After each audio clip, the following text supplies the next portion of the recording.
Hello there, Bick Benedict here. We're playing Ninja Gaiden 2 on the Series X, and this is my Master Ninja difficulty guide and walkthrough. We're currently on Chapter 8 of 14. It is entitled Submit or Die. So this first gauntlet is both difficult and very inconsistent. What I mean by difficult, obviously you know what that means since you're playing this game. But the bit about it being inconsistent is that we're it doesn't really apply. Well, it can apply to this. It's just that if you move around a lot, these enemies are going to do varying things, like pincer you, or charge you, or group up, and it's never consistent. So I could tell you like the basic things of what I experienced, but you have to bear in mind that it could vary quite wildly. Wildly, Jesus. But I do like to stay on one side because that way no one will sneak up on me from behind. So, what are we upgrading here? Oh, I think I'm going to buy some incendiaries. You'll definitely want some of these. And there's a lot of times you can unspawn these rocket guys. There's also an equal amount of times that when you do that, the enemies will they'll break down. It doesn't happen here, but it can. And I'll tell you what it means in just a moment. But do you see this guy with the rocket that I'm shooting at right now? Sometimes he won't do this. Sometimes he'll just run right up to you. Like this. See this? He'll do this up to like 5 times. 4 to 5 times. And you can never depend on it. In fact, it looks like 2 of them might have been charging on me right now. So if they do charge at you, you can either shoot them with the UT arrow, or if you don't have time for that, just let go of the arrow and charge a regular attack, because they'll end up right next to you, and it will be almost impossible not to hit them with a UT. So you can inch around the corner if you want to. That can help, but a lot of times the geometry blocks you. And I'm going to be employing the old rhyme strategy over here. If you don't know who that is, it was one of the forerunners of Ninja Gaiden 2 walkthroughs, who made a walkthrough like in the early 2000s, or 2005, 2006, whenever the game came out. So I'm switching to the side here, and I would ordinarily switch to the Tonfa, but this at level 3 can knock off multiple limbs of these guys. And I know that the Tonfa can kill multiple people with even just an ET. But the thing is, I often found my Tonfa whiffing because they would spawn just at a precise place where I couldn't have my Tonfa reach. So this is, I think it's where Rhyme was standing on his walkthrough. If it's not, maybe it's over to the right a little bit behind these sandbags. Like, I'm not sure where Rhyme was standing, either behind this pole or over to the right behind the sandbags. I'm not sure. But he was definitely one of the forerunners of the game. And what happens when you stand back here is that these enemies will not fly up and then try to pounce on you. They can throw their projectile at you sometimes, but for the most part, they break insofar as they won't fly up and pounce you, and they won't use their machine gun either. And if they do, just block it. Yeah, I think that guy just shot at me, but for the most part, what I experienced over here was that they raise their gun, but they don't shoot. Just like they'll try to fly up, but they'll immediately alight, and they won't try to pounce on you. It's really strange. Very strange. And since we're playing on the Series X, we're not going to experience any slowdown over here, because you can experience slowdown if you're on the 360, because what's going to happen is the archers way in the distance. I'm not sure if they've spawned yet, but there's rocket. Yeah, they're spawned. They're way far away. And what happens is they will cause the frame rate to tank. But I believe even on the Series S and the Series X, well, I know for sure that the Series X has no slowdown. Almost nowhere in the game has a slowdown. But Series X, I can't speak to it because I don't have that console.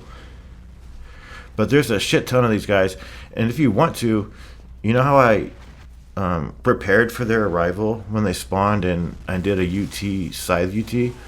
You can throw a void at them if you want to, and maybe that will get you three kills. But see how they do this? They fly up and then they fly down.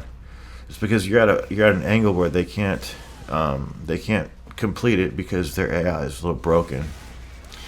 But once you kill all these fucking I don't know how many, like a dozen of them. It seems like there's a dozen of them. You're gonna have to take out the rocket launcher projectile guys if you want. See, the thing is, if you've already spawned them, and say for instance you need more arrows to deal with them, you go back and go get that chest that had free arrows at the beginning of the stage, right next to where Miramasa is, and then you'll come back and then they'll be gone. So you don't have to fight these guys. If you want to, just run all the way back to where Miramasa is and that chest that has the arrows, and these guys won't be here. And additionally, you might find that the next set of projectile enemies, they'll break too. And again, what I mean by break is that you'll stand at a position behind some sandbags on one side, and then they'll stand behind some sandbags on the other, and they simply will not shoot at you. I mean, if you move around a lot, they might, but they generally just utterly just break down. And also, you can't shoot these guys with the Inferno if you're too far away either. So it's ridiculous. So try not to waste Nimpo on these guys unless you know how you get that large circle with the Inferno. If you're ever way too far away from them and you see like that circle is very small, like the size of a quarter, or like something like that, it will target them, but it won't kill them. It won't even hit them. So it's ridiculous. And I'm just putting up with this, guys, because I mentioned that I'm going to make every effort to do all the fights in this walkthrough. But it's a complete waste, because we're wasting a lot of incendiary shurikens. If we get red Nimpo, that's worth it. But just make sure that you get ready for the last batch. And do you remember earlier when I was saying that the rotate scythe, the 360Y rotate scythe UT or ET, it's really good at dealing with dogs. Yes, it's good with dogs, but the thing is, if you are facing an enemy and you do the 360Y, hold on, let me talk about this part real quick. Now, you'll come up here and spawn these guys, right? You'll see them spawn. But I think they are going to be shooting at me because I didn't unspawn the previous batch of them. But if you had, these guys will just break. And you can stand right behind these sandbags and pick them off to your heart's content. And you don't even have to move because they won't be firing at you. Yeah, stand about right here and they won't fire at you. But the 360Y UT with the scythe is a little misleading because when you do lock that move in, if you're facing enemies, the hit of it where he hits the scythe into the ground, and even these guys aren't really firing at me. See, they're not firing at me. The last hit of that 360Y, when he slams the weapon into the ground, it slams the weapon into the ground away from the enemies. So to compensate for that and to get it to actually hit the enemies instead of hitting away from the enemies, what you want to do is you want to charge your scythe UT in the direction facing the opposite direction. So if enemies are at say like they're north of you, you want to make sure that when you lock in your UT, you're facing south of them, because that's the only way that you can compensate for the fact that it hits on opposite poles, so to speak. And that's the reason why I chose when I was fighting these dogs to just use the regular UT with the scythe. It actually works better. But I'm not saying that the 360Y is not good or it cannot be better in its own way. You just have to make sure that you compensate for the 360Y, because then it can do some real damage and it can rival the regular 360, or excuse me, the regular Scythe UT. Okay, but before we take on the dogs, make sure you stock up on your arrows, and then come back to this chest over here. Don't have open this chest until after you save it, because this is a dynamic chest that has fish that you can charge off, or it has 1,000 in essence. So you can potentially get like 1.5 times more money by doing what we just did there, charging an attack. So you want to switch to the scythe over here. And there we go. There's the scythe. And then you don't have to go all the way down. You can go like right about there, fall back, and then just start charging. So we got 3 killed. I'm not sure how many there are. Could be about 9 of them. I think I did this no damage, but speaking about the no damage thing, if you have full grains and full health, you'll want to go get the chest that I'm going to now get. And I ordinarily would go get it first, because I usually get damage on the dogs, but because I didn't get damage on the dogs, I just ran with that and got my 7,000. Okay, so over here, this is a really neat area. It's like a walk-in mall or something. But on either side, there are these nice positions here that you can charge attacks off. You don't need to do this though, but the problem is if you run forward, you might get hit by the rocket launcher guys. So they can, they could potentially cause you some problems, being, the utter bastards that they are. I'm not sure how many of these guys there are, but there's quite a bit of them. And you're completely safe back here. Just don't let them run up too far to you and potentially grab you before you let loose your charge. And if after you've killed all of these tech ninjas, technical ninjas, I don't know what they're called, you can equip the incendiaries to throw at the rocket launcher guys, but just remember that the incendiaries have a poorer auto lock on than the arrows. However, the arrows are a lot weaker, so you might want to, I don't know, try not to use Nimpo, because you'll probably need that coming up. Now, if you are going to be buying things and not using Nimpo too much, there are two free pickups for mushrooms. So don't overbuy the mushrooms, because prior to the next save point, there are 2 corpses, and each of them have a double A mushroom. So, why waste money if you don't have to?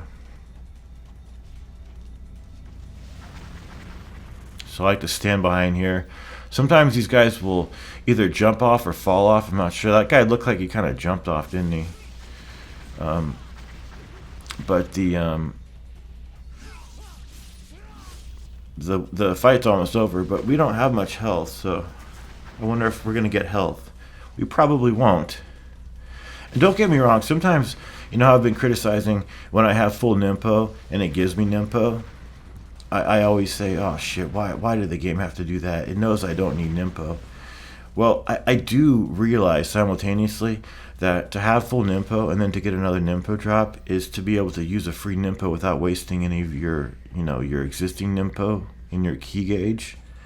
But there's so many times where I try to make use of the Nimpo in the the staggered Nimpo, only to absorb it first and then use a Nimpo and then actually lose a Nimpo.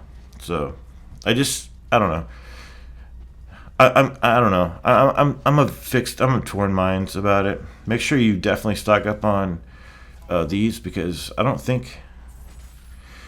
There is a free pickup of the incendiaries, but they're not for quite a long time, and they're after the mid-level boss. It's the troll fight with mechs for lackeys and also rocket launcher guys. So over here, you just want to stay on the footprints. If you want to, you can try to use the iframes from the dash. Fuck. Did that just take away like nearly all my life? Shit. I like to do this, run along this wall. I saw that on a Godfather Dictator video when he was showcasing this chapter on his no damage run. And I know a lot of people, including myself, they don't like to have their names mentioned in videos. So I do apologize if he's watching that, I used his name. Oh, also, you need to come up here quite a way to make sure that you can actually hit these guys, because if you throw the Nimpo from too far, like on the other side of the that little field over there, it's not going to hit them, so it sucks. But I was watching the Godfather Dictator, his no damage run. He has two, but I was watching the first one that was that he commentated over, and I have to definitely say that we're dealing with just an enormous amount of skill, and it's really interesting to watch him play because his no damage run of this game was his first run of the game, and you can see that he's not a Ninja Gaiden 2 player by heart. He's more of a Ninja Gaiden Black player, and it was really interesting to watch that kind of mentality take on this game. But his accomplishment is just absolutely biblical, and you should definitely try to watch it. I watched a little bit of it on stream, but I didn't catch hardly any of it. Okay, so what I like to do, this is a hard section. It is. So there's 5 or 6 of the IS Ninja at any given time. I think there's 30 total. What I like to do here, now this is difficult, but no matter how you do this, it's going to be difficult. I find that it's a little easier if you do forward Y on all of the all of the ones that are in the room at first. Do forward Y because forward Y, if it doesn't miss, and it can miss, and they can block it, which is really frustrating. But forward Y with the level 2 talons will cut off their legs, and then they'll just be crawling around the room. They still can throw their ISs at you, but they have so much less mobility that it makes this a lot more manageable. So what happens is you kill one, and then you'll get a fresh one running at you. So you have all of them crawling around except one, who's the fresh one.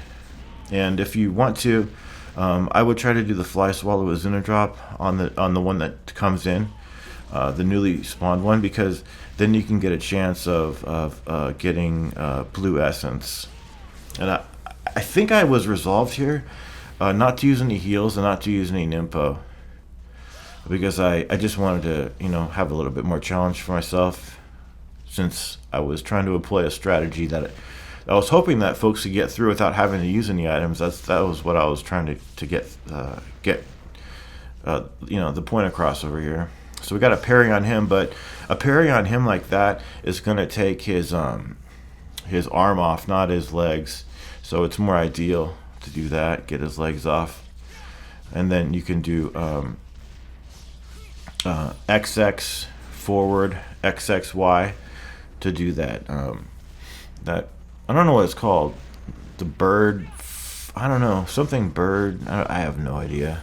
It's a good move to use on Zidonius though, because it gives you a lot of height, and you don't have to have an enemy around to use it. But you need to really be careful on this, because sometimes you see how I like to go behind the columns.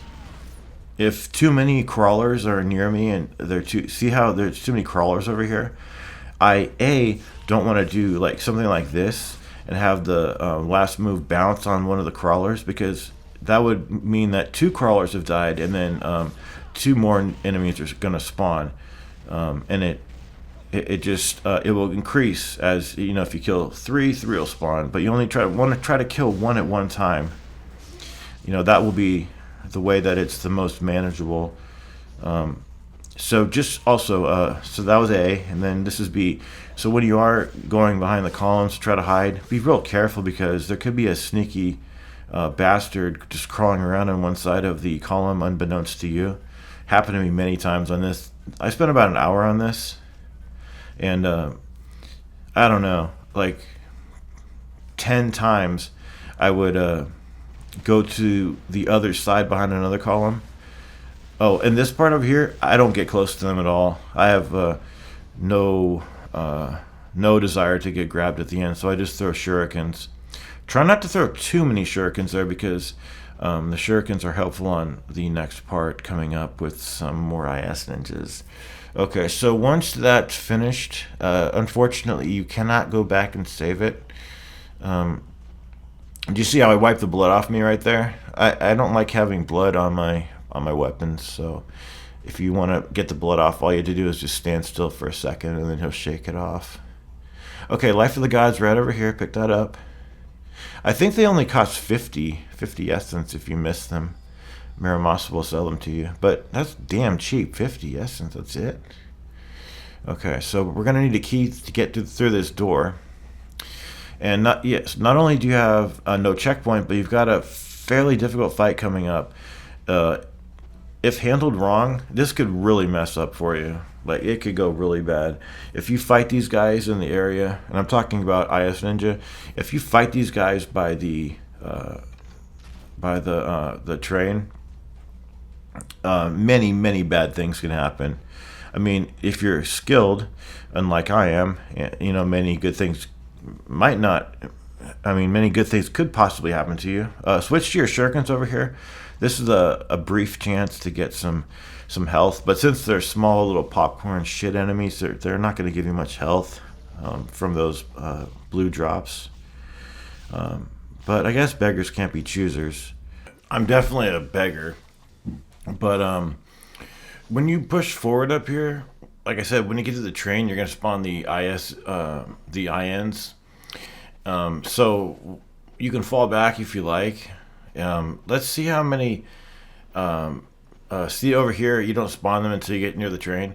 Okay, so you'll hear the music, and then let's just see how this goes as I run back here. Because look, he's targeting the fucking benches. Jesus Christ, he targeted 3 benches in a row. Jesus fucking Christ. Oh man, it's like when in chapter 9 he targets the tiki lances instead of the rocket guys or the those water mine things. It's absolutely ridiculous. The prioritization is something to be desired in this game for sure. But as you might notice, coming back in here is quite safe because you funnel all the enemies through this narrow area. You can fall back as much as you want to. Bear in mind over here, there's a key card in this train. There's a crystal skull if you haven't gotten that, and then there's a box that has a grains in it. So if you have max grains and you have damage on you, make sure that you do not pick up the box until you fill up your health at the next save station. And I don't know why I'm calling them save stations, for Christ's sakes. I'll just call them save points. Yeah, so the box with either the money or the grains is in the front part of the train car. There's also a box over here. It's a dynamic one with 1,000 in essence or the fish. So if you're anything like me, you want to avail yourself of the fish to get the most money, unless you're looking for potential red Nimpo drops, because having a couple of Nimpo on the mid-level boss is helpful. Okay, so we're maxed out on grains. We're full up of health, and that's going to give us 7,000 right there. And now we're going to head on over here. I'm going to equip my dragon sword because many of the other weapons whiff on this. So there we go. I have no idea how much money that is. It varies sometimes from like 2,000 to 4,000. It just depends how many fish there are, I suppose. Okay, so for the mid-level boss, it's the troll again, and I do have the Tonfa equipped, and I was using 360Y attacks on the ground, but I had trouble hitting him because he moves a lot, and the 360Y Tonfa doesn't have much range, so I chose instead to equip the Dragon's Claw and Tiger's Fang because it does a very respectable amount of damage. So then, when you get him about 2/3 of his life down, you'll spawn these two mechs. It's because we have the Void at level 2 only that we're not outright killing these mechs. That's the only thing I can guess, because normally the Void kills these guys. But yeah, it does look like if you have it only up to level 2, you're going to get a dilim, and that's it. Fortunately, there's not a never-ending spawn of those mechs. So you kill those two, and it really is up to you if you want to ignore the mechs and just focus on the troll. But those mechs are going to give you a lot of trouble. And these enemies down here with the rocket launchers, I believe they spawn indefinitely. However, when you kill the boss, however many are left, it's usually two. That's all that you'll have to kill. There's not a never-ending spawn at that point. And I went back and saved it, and I would recommend that you do the same thing. It is possible to go back and save it. So I'm going to equip my scythe. I think there's 3 sets of 3 INs over here. So tripwire is right around the corner. And hopefully with the level 3 scythe, you can kill each set of 3 as they come around. Get some good money for yourself. And just dispatch these guys out of the clear way. But I was talking about the Godfather Dictator earlier, and again, I always looks like there's 3 and 3 and 3 and then 1, so maybe 10 of these guys. But his the Godfather Dictator's run is just magnificent, biblical, it's sublime. He did a terrific job of it, and he found a lot of strategies that weren't known to the Ninja Gaiden 2 community. Although I do recall him saying that he was playing on Twitch for the majority of his campaign, and he did have some folks feeding him some strategies at some point. But you know, there does come a point where people can only tell you so much, and you're the one holding the controller and you're doing everything. So it's not to take away anything from his accomplishment. It's actually to commend what he did, because no one else had done it, and he had the first no damage run on YouTube. In fact, he had the second no damage run on YouTube. And I just can't believe how well he plays. And it is interesting to watch him play, though, like I was talking about earlier, because he's the type of player that if a Ninja Gaiden 2 Black ever came out, he would want to have the smoke bombs like in Ninja Gaiden Black. So it's kind of funny to hear him say that, because it's such a Ninja Gaiden Black comment. But it's fascinating to watch this walkthrough. It really is, because you get the impression while you're watching it. Well, I don't, because I've done challenge runs and no-hit runs and things like that. But sometimes you can get the impression, if you're not familiar with editing and you know how hard it is to do games no damage, you get the impression that it didn't take him long and it wasn't very hard for him, because all you see on his run is the one success that he had. You don't see the hundreds of times that he got hit and failed, and you know, probably got upset a lot, because it was probably, I don't know how long it took him to do his first run. I would guess a couple months. But the thing was, the only part of his stream when he was streaming it live, and this was like 4 years ago, the only part that I caught of his run was when he got to chapter 11, and when I was watching him do that first gauntlet, I said to myself, he can't do it, he'll never do it. But the thing was, I was projecting my own inadequacies to him, which was all my fault because he's done a lot of, you know, just crazy things on his YouTube channel. And it wasn't him at all. It was all me. It was me thinking that I couldn't do it, and projecting my my fears and my cowardices and my own inadequacies, directly onto him. And again, it wasn't to say anything bad about him, but rather to say quite a lot about me. Not maybe anything bad about me, but just to illustrate it as a character defect in myself, where I always have a lot of personal doubts about whether I can do things, especially things that are no damage.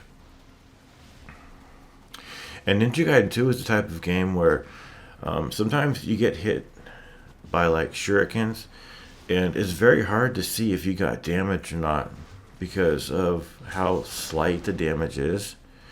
And it brought me back to when I was doing my most recent God of War 3 Pain Plus run, where I no damaged like 95% of the game, or maybe a little bit more, maybe like 97%, 98.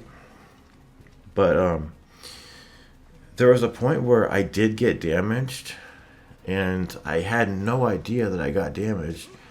And in my mind, it was a section in Hades right after you beat Hades himself, I should say, and you're going back to Olympus, right? And the thing is, I got like grabbed or like punched or something by one of the shades. Well, not the shades, because they can hit you and they don't take any damage from you, but one of the Hades soldiers, they hit me, and it was so slight of damage. Like when I had done the video, rendered it, and uploaded it, I proclaimed that it was a no damage video. But then there came along somebody with a very shrewd eye that noted that I did get damage on one part.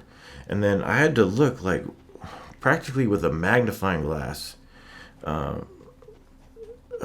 to the screen to see if I got damage or not. And sure enough, I don't know what I did. I might have taken a video of it on my phone with video capture, and then like zoomed in with my finger. You know how you can zoom in with your finger?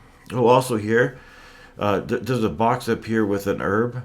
So make sure that if you're not at full health and you have max inventory of herbs, make sure you get this box after you get the save point, because that should be 5,000 right there. There's also a cache of arrows over to the door on this floor. But yeah, the damage was so slight that I didn't feel bad. Like when the person said you took damage there, I didn't feel bad about it. I just felt like I should have known about that. But I had to pinch in the screen so far and zoom it in so far, like 1,000%.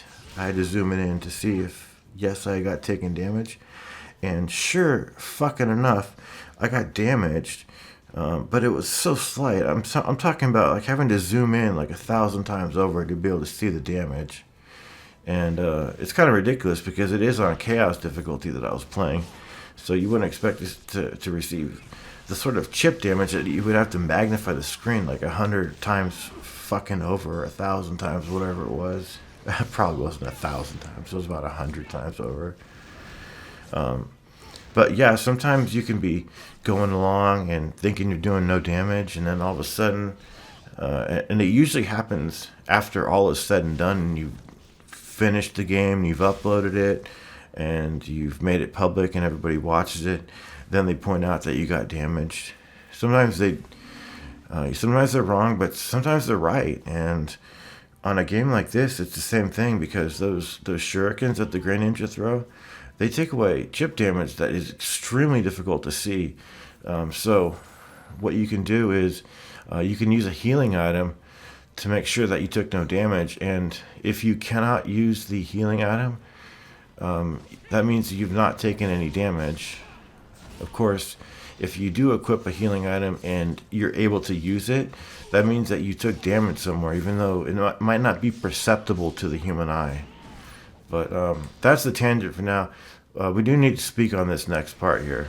So as you go up the clock tower, you're going to be ambushed 5 times, and there's a lot of the INs over here, because you're going to notice that when they spawn, you might think that that's all of them, but in typical Ninja Gaiden 2 fashion, there's waves after waves of them. So what I wanted to do over here was not fall off and have to reclimb, and because no one likes to watch that, so I was able to do that. But the footage itself leaves something to be desired as far as skill and patience. But here's a second spawn point. I like to jump down here and charge a scythe UT. However, they can get their ISs in you really quickly. And then so for because we don't have another wave coming up for a second. So for Zidonius, I would have the scythe equipped, because with the 360Y with the scythe is, I believe it's the only weapon that you can use that will stun him. But sometimes when you're doing the 360Y, it doesn't connect because he might be a little bit further away from you. In that instance, if he's going to do like his 2-hit punch, you want to evade that and do Y. And if you have the scythe of level 3, it's going to do a tremendous amount of damage. I tried the 360Y with the claws. I'm sorry, not the claws, but the dragon's claw, the tiger's fang, and the tonfa. And they did good damage, but they just didn't stun him. You need to keep this guy in place. Anyway, come up here, fall back, try to get it on landing. And again, these guys can throw their INs or their ISs from some pretty questionable angles, so you got to really be careful about that. I wouldn't focus on absorbing the essence over here. I would just start chaining essence, and then I like to equip the sword over here so I can cross that gap and not get crushed. And then over here, the forward Y is going to be your best friend. I think this guy fell off. Yeah, he fell off, and then he's alive down there somewhere. But ordinarily, there's 3 INs over here, so we only got 2 because the second one's down there. And it really sucks though when like you're on your way up, and then someone throws an incendiary shuriken at you, and you get knocked off. But it's one of those dynamic sections where so many different things can happen, and so many different bad and good things can happen at any given moment. Also, there's a chest coming up over here. It's a grains. So if you have max inventory of those grains but have damage on you, it's going to give you blue essence, and that's not what you want.